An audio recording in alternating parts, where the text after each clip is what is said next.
നമസ്കാരം. ഏവർക്കും മാധവമഠം ചാനലിലെ പുതിയൊരു വീഡിയോയിലേക്ക് സ്വാഗതം. ഞാൻ സരീഷ് പോറ്റി, മാധവമഠം. ഹൈന്ദവ വിശ്വാസങ്ങളെക്കുറിച്ചും ക്ഷേത്രാചാരങ്ങളെക്കുറിച്ചും ജ്യോതിഷ സംബന്ധമായിട്ടും ഈ ചാനൽ നിങ്ങൾ സബ്സ്ക്രൈബ് ചെയ്യുക. നവരാത്രി ദിനത്തിൻ്റെ രണ്ടാം ദിനം ബ്രഹ്മചാരിണി എന്ന ഭാവത്തിലെയാണ് ദേവിയെ ആരാധിച്ചു വരുന്നത്.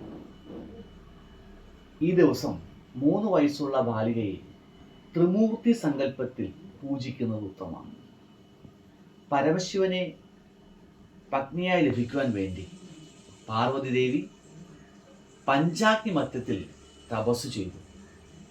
ഋഷിമാർക്ക് പോലും അസാധ്യമായ ഈ തപസ് ചെയ്തതിനാലാണ് ദേവിക്ക് ബ്രഹ്മചാരിണി എന്ന പേര് കിട്ടിയത്. വെളുത്ത വസ്ത്രം ധരിച്ച് വലത് കൈയിൽ ജപമാലയും ഇടത് കൈയിൽ കമണ്ഡലവും പിടിച്ച രൂപമാണ് ബ്രഹ്മചാരിണി ദേവിയുടെ ഉള്ളത്. പാർവതിയുടെ ഭക്തിയിലും പ്രേമത്തിലും തൃപ്തനായ മഹാദേവനാണ് ബ്രഹ്മചാരിണി എന്ന നാമം ദേവിക്ക് നൽകിയത്. ഈ ദിവസം മുല്ലപ്പൂ കൊണ്ട് ദേവിയെ പൂജിക്കുന്നത് ഉത്തമമാണ്. എല്ലാവർക്കും ബ്രഹ്മചാരിണി ദേവിയുടെ അനുഗ്രഹം ഉണ്ടാകട്ടെ എന്ന് നേരുന്നു. നമസ്തേ.